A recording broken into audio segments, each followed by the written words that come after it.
Helicopter গৈছে আমাৰ sir আজি মানে বন্ধ পাই গাড়ী ধোৱাত লাগি আছে। ফিচাৰীটো নতুন, গতিকে পানীখিনি বহুত ধুনীয়া চাফা হয়। সেইকাৰণে ফিচাৰীৰ ওচৰলৈ লৈ আহিলে আৰু এয়া ধুই আছে। আৰু আজি যিহেতু ঈদ, সেইকাৰণে মোৰ ফালৰ পৰা পবিত্ৰ ঈদৰ আন্তৰিক শুভেচ্ছা জ্ঞাপন কৰিলোঁ সকলো মুছলমান ধৰ্মাৱলম্বী লোকলৈ।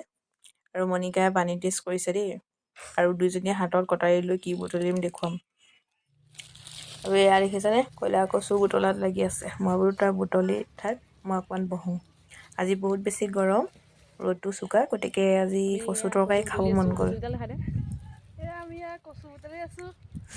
কচু কোনে কোনে ভাল পোৱা খাই জনাবা দেই, কমেণ্টত জনাবা। সকলোৱে কমেণ্ট কৰিবাচোন, কমেণ্টবোৰ বহুত কম আহে। কমেণ্টবোৰ কৰিলে ভাল লাগে আৰু ভিডিঅ' বনাবলৈ মন যায়। আৰু ইয়াৰ লগত কণবিলাহী মচুৰ দালি দি বনালে ভাল লাগে। এমুঠি বুটলিলোঁ। আৰু এইটো হৈছে আমাৰ পুখুৰী, ইয়াত আকৌ বাহিৰা মাছ সোমায়। ফিচাৰীটো ওচৰতে আছে। সেইটো পোৱালিটো দেখিছেনে, বৰ কিউট।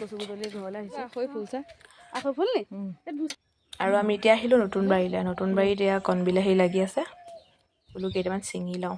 এয়া দুজোপা আছে, বহুত কণবিলাহী লাগি আছে, পকি আছে, গোটেইখিনি পকিলে আৰু গোটেইখিনি নিছিঙো, কেইটামান ছিঙিম আৰু কচুৰ লগত বনাব পৰাকৈ। আৰু এইফালে ঘৰলৈ আহি ব্ৰইলাৰ মাংস বনোৱাত লাগি আছোঁ। এইপিনে এয়া হৈছে ঘৰৰ কেৰেলা, কণবিলাহী।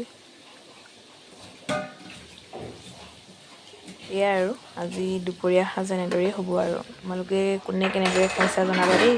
আজিলৈ আহোঁ, বাই।